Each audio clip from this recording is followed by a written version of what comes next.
Hi, I'm Don, and today I'd like to show you some of the miniatures I painted this week. You see I've got a new Space Marine with a jump pack. Here's a rather interesting dwarf with a dwarf necromancer. This is a fighting cat kind of person with a hammer and a wrench. And here's a hedge witch mushroom person. Here's a dwarf alchemist. Here's a couple of young lady dwarven troll hunter fighter giant folks. Back here we have a lizard man, have an elf, a couple of clerics. Where'd these come from? Hammer. Oh. Here we have a couple of robots and lithids. And these are just the miniatures that I had scheduled to be painted this week to get them to put back in my regular collection.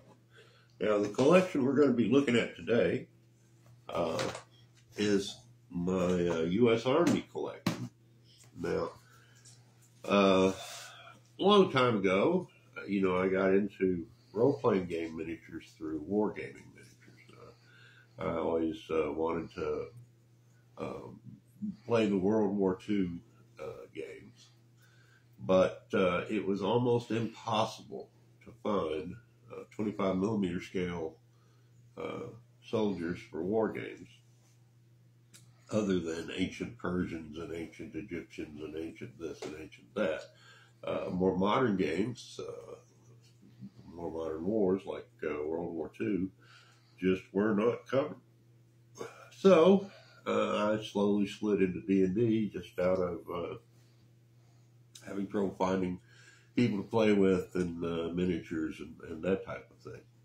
But about 10 to 20 years ago, I discovered a company called Bolt Action, and they put out ranges of modern combat back to World War II, back to World War I, and they have Italian and Americans and Japanese and Russians and Germans and just wide variety of troops and vehicles.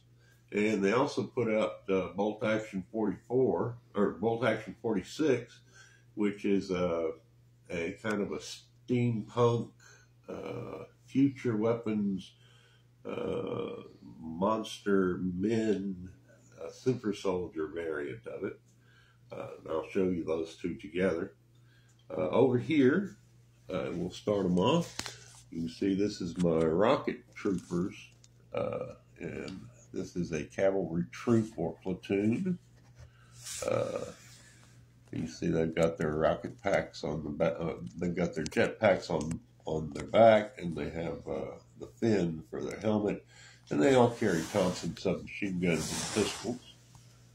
If you move over here, you can see I've got my three bazooka teams. Back here you have the snipers and other special weapons. I believe we've got a flamethrower here. Then back here you have just two platoons of riflemen. Here we have a machine gun team on the move. They've got their machine gun broken down into two parts, and the other two folks are carrying ammunition for them. Now, when the machine gun sets up, you have the gunner and you have the loader.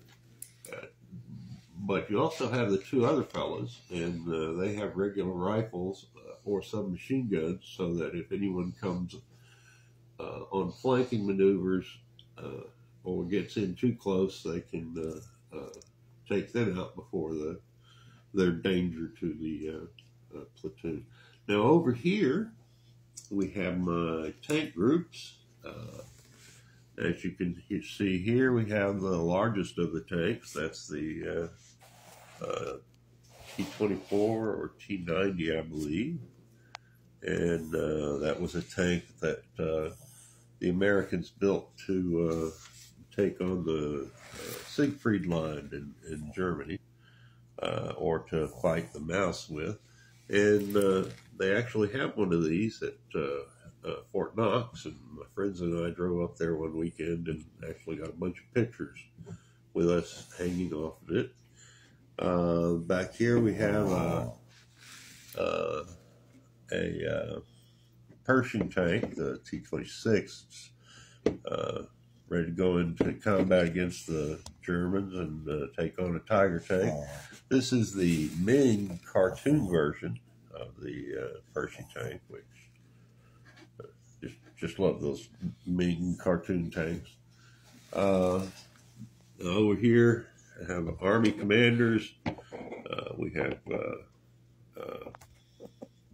General Patton, and I think this is one of the Roosevelt brothers who run America in the Bolt Action 46 universe. I'm not sure what that's exactly about. Now over here we have my platoon of, or I guess my company of Shermans. Your regular Shermans. Here you have a Sherman with dozer blade, or the bush cutting blade. Back here you have a Lee with the side sponson mounted heavy gun. And here you have the Ming tank. I believe you'll find that this Ming tank is, well, that's a Sherman, yes indeed. Now, we move over to this section, and things get a little more interesting. You can see the machine gun Jeep, and you can see the General Lee tank, and you can see the 50 caliber machine gun. Here you have a mortar nest. Here you have another machine gunner, another machine gunner. Here you have an anti-tank gun, radio operator, a heavy 50 caliber machine gun. What's this? Oh my goodness! Here you can see one of their 1946 bolt action soldiers riding around on his robot, and as you can see, mine's even been modified to the point where he has a giant flaming sword and shield to carry around with him, not just a cannon. You know, always got to go that extra mile. Here we have a T-10 tank destroyer. Back here we have a very heavy mortar squad. Here we have a Priest artillery vehicle. Here's a standard half-track and a standard Army truck. And here, one of the other pieces of my collection, you have a M117 with the magnetic gun turret for it. I never did bother to glue that one down, but you can see that it's the magnetic gun turret. Anyway, that's World War II from my collection, or at least the American side of it. And be showing you the German side, the Japanese side, some others, and hope you'll get a big kick out of those as well. That's Becky behind the camera, and this is Mr. Noodle sitting here guarding me from the camera, and Juju is stalking around the house looking to, oh look, he's guarding the house on the sofa back there. He's got his watch on the outside, so bad guys don't sneak up on us. Anyway, I've been Don, and we want to remind everybody to click like and make comments, etc. And thank you and good night.